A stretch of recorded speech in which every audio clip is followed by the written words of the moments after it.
Vamos a escuchar a la señorita Sonia Ancuenda, de Zambia, estudiante de medicina. Buenas tardes a todos. Están un poquito apagados. Buenas tardes a todos. Buenas tardes. Ustedes no tienen la mínima idea del coraje que se requiere para estar acá adelante y hablar en frente a las personas que no conocen. Así que, por favor, tengan misericordia y den un feedback. Muy bien. Gracias, Delia. Gracias, Café de África, por la oportunidad de presentar diferentes temas que abarcan acerca de la experiencia migratoria. Como él me presentó, yo soy Sonia, vengo de Zambia. Hace 10 años que estoy en Argentina, así que ya es mi segundo lugar. Y me adapté bien, me siento bien, me gusta y amo la persona que soy hoy gracias a esta experiencia. Decidí hablar hoy acerca de un tema que habla de los procesos migratorios, el duelo migratorio y cómo hacer para atravesar ese duelo migratorio. Vamos a empezar a describir el duelo migratorio. No sé si escucharon esto alguna vez. Sí, muy bien. El duelo migratorio en realidad es un proceso emotivo, una respuesta emotiva que le pasa a uno estando en un contexto de migración, digamos. Nosotros los extranjeros, incluso ustedes argentinos que quizá han salido del país y han vivido en otro país, han pasado por el duelo migratorio. Quería también, además, compartir que hay dos tipos de duelo migratorio. Tenés el tipo simple y el complicado. El duelo migratorio simple es el menos frecuente, lamentablemente, y abarca cuando hay mejores condiciones de vivencia, vos conocés gente que te van a recibir, ya tenés un trabajo, ya tenés una casa, ya tenés dónde estar, estás bien, en otras palabras. Y el duelo migratorio tipo compleja o complicada, que es la más frecuente, es el opuesto. O sea, las condiciones no son buenas, uno tiene dificultad para conseguir trabajo, dificultad para insertarse, hacer amigos, no es fácil tener una red de apoyo, así que esa es la más frecuente, tristemente. Ahora voy a hablar de las 4 etapas del duelo migratorio. El primero es la luna de miel. Right? ¿Cuántos son casados acá? No soy. Todavía no, algunos todavía no. Muy bien, seguro, me acuerdo, obviamente ustedes se acuerdan cuando tenías tu luna de miel, era maravilloso, idealizado, todo lindo, color de rosas. Lo mismo pasa ahora con el extranjero. Ve que todo está lindo, el clima es lindo, la gente es excelente, la comida, o sea, queda muy encantado y fascinado de ese lugar. Después viene la segunda etapa, que es la etapa depresiva o el choque cultural, que ahí se deja de idealizar, la persona ve la realidad del lugar, de la gente, de la comida, le irritan, pero obviamente no lo va a decir. Algunos lo dicen y otros no tanto. Van viviendo y muriendo por él.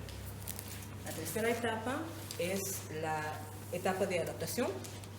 En esa etapa de adaptación las cosas son más llevaderos, más livianos. Las personas ahora, o sea, vos enfrentás y aceptás la realidad de donde vos estás viviendo y vas aceptando todo lo que hay en esa cultura.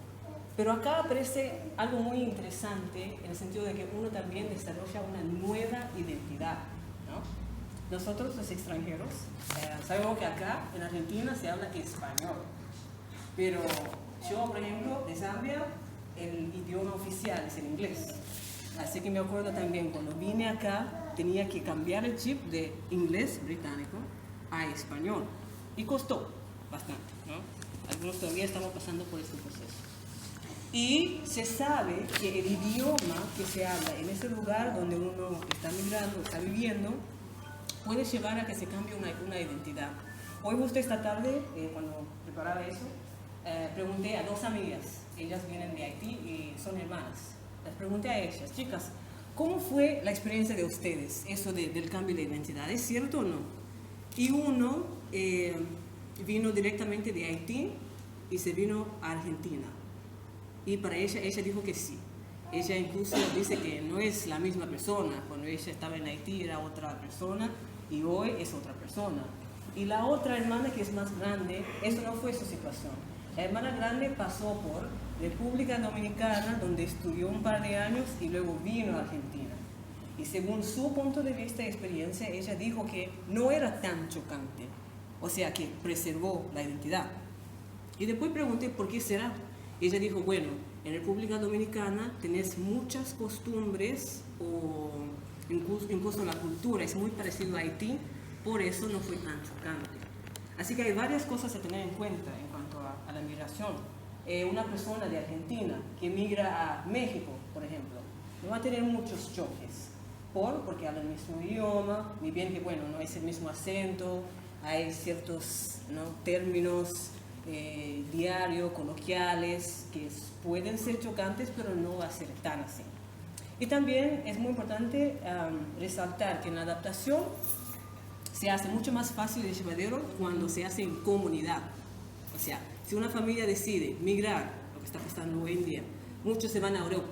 Si van toda la familia, ahí la adaptación es mucho más fácil y llevadero. En cambio, si uno va solito o solita y va a un nuevo lugar, ahí son muchos choques. Y la última etapa, que no suele pasar, puede ser que pase o no, es el rechazo de la cultura original. Es posible de que vos, cuando salgas de tu país, llegas al país donde vos estás viviendo, tenés tus proyectos, tenés tus planes, no quieras saber y tener nada de tu país. Es triste, pero puede pasar. Y acá se define que ocurre el fenómeno del empobrecimiento personal. ¿Qué quiere decir?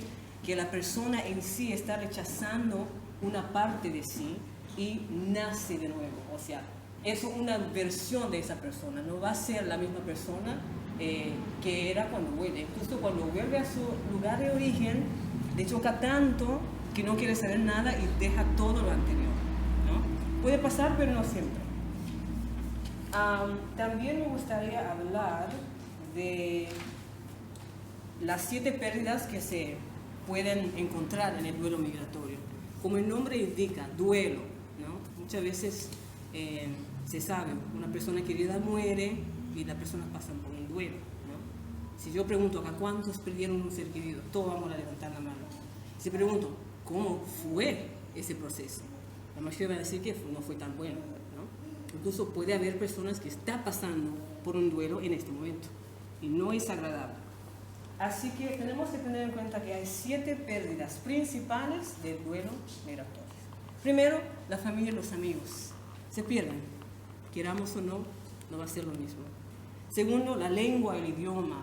Me pasa a mí que en mi país, no se van a creer, pero hablamos 72 dialectos oficiales. Y yo hablo 4 dialectos. Pero me doy cuenta cada vez que hablo con mi abuela, que ella habla más el dialecto, me cambia el acento, suena muy raro.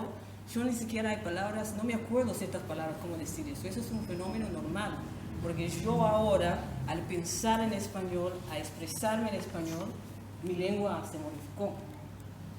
Otra pérdida es la cultura y los hábitos, se cambian. En mi país, nosotros el plato principal comemos con la mano.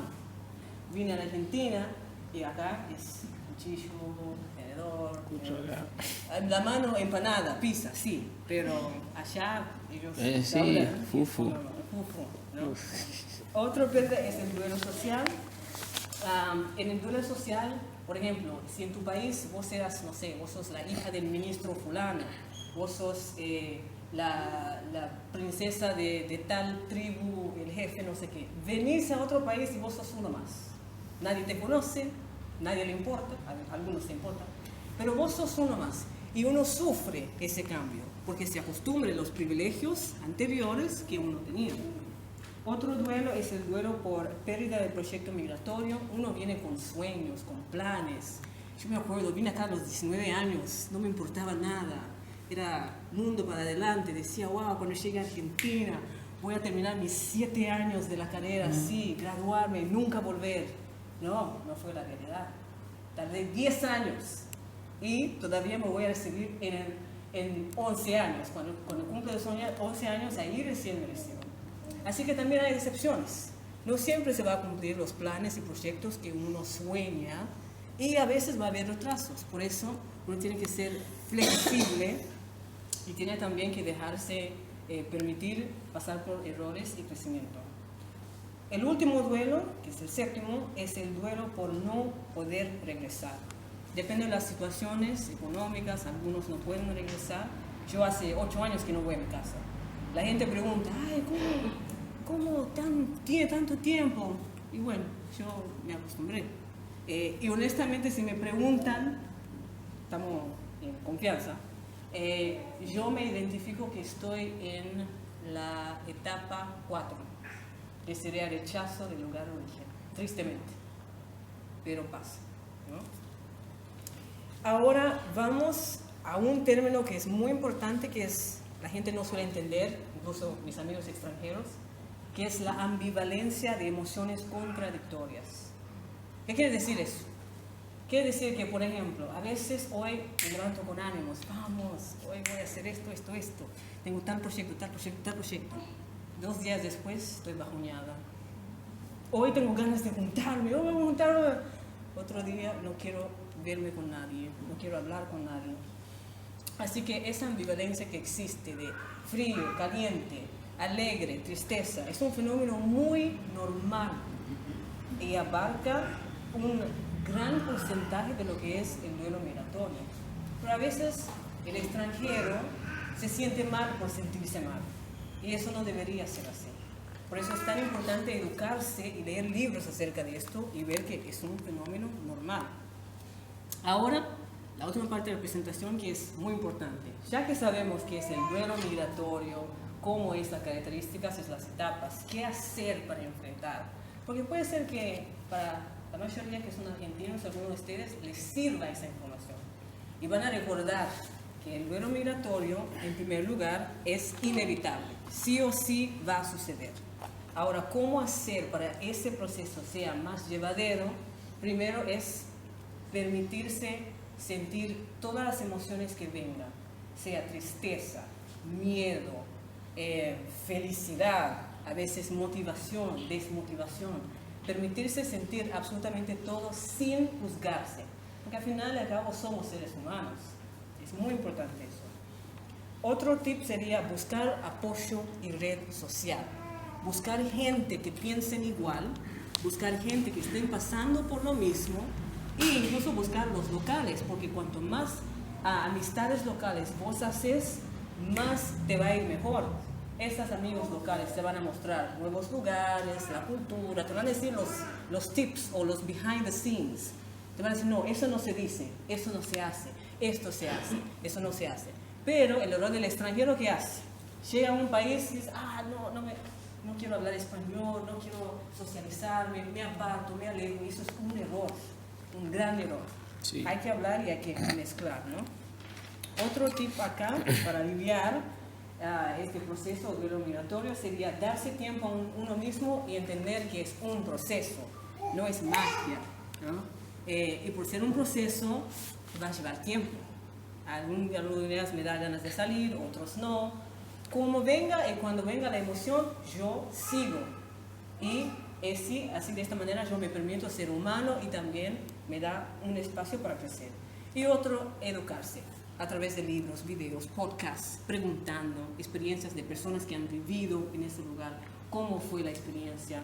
Hacerse amigos de las personas que han pasado por eso alivia este proceso del duelo migratorio. Para concluir, ¿cuáles son los beneficios de emigrar? Si alguien me preguntara hoy, ¿realmente valió la pena venir a Argentina? Yo digo que sí. Yo digo que sí. No voy a mentir. ¿Fue difícil? Sí. ¿Es difícil? Sí. Pero sí valió la pena. ¿Cuáles son los beneficios del proceso migratorio? Son muchos, pero voy a mencionar algunos. Acá, migrar te permite la posibilidad de ser otra persona totalmente distinto. Si en tu país te conocían, era la tímida o el tímido, el que no hablaba mucho, el que siempre le pisotean o le caminan encima, cuando vos estás en un otro lugar, tenés la oportunidad de transformarte totalmente. la gente no te conoce, vos sos nuevo, puedes adquirir cosas, incluso atributos nuevos que no tenías cuando estabas en tu país. De hecho, el proceso, el duelo migratorio, te exige que vos cambies. ¿Sí o no? Acá hay un antes y un después. Yo vine a los 19 años, hoy tengo 29 años y no soy la misma niña que vino a los 19 años. De hecho, mis familiares, mis amigos lo reconocen, yo lo reconozco y estoy feliz. Y sé que voy a seguir adquiriendo nuevas herramientas y cosas que me van a enriquecer mi experiencia. También te permite elegir si vas a seguir abrazando los costumbres anteriores o los nuevos que has adquirido. También te da una gran dosis de humildad. Humildad. Aprenderás que no sos la wow que pensabas. Y aprenderás a ver al otro, al hermano, al vecino como igual. Y tendrás compasión y empatía humana. Porque de verdad, al fin y al cabo, vos ves que el que está al lado mío es un ser humano como yo, como el video mencionaba. También aumenta el autoconocimiento de uno, describir recursos psicológicos inexplorados que uno ni siquiera sabía que tenía que pasar. Yo cuando vine acá, por ejemplo, en Argentina, entendí los procesos de mi infancia. En cambio, si yo estuviera todavía en mi país, quizá ni lo pienso, ni proceso, ni nada. Pero estar lejos de casa y ver, wow, yo estoy acá en un nuevo lugar donde nadie me conoce, tengo que empezar de cero, yo estoy desarrollando habilidades, pero también los costumbres de casa vienen conmigo. Así que es una oportunidad también para hacer una reflexión introspectiva. También te da la fortaleza para atravesar el duelo migratorio y también tenemos que tener en cuenta que la persona que soy hoy es gracias a esta experiencia y pasar por el duelo migratorio. Y sé que no es el final. Muchas gracias por...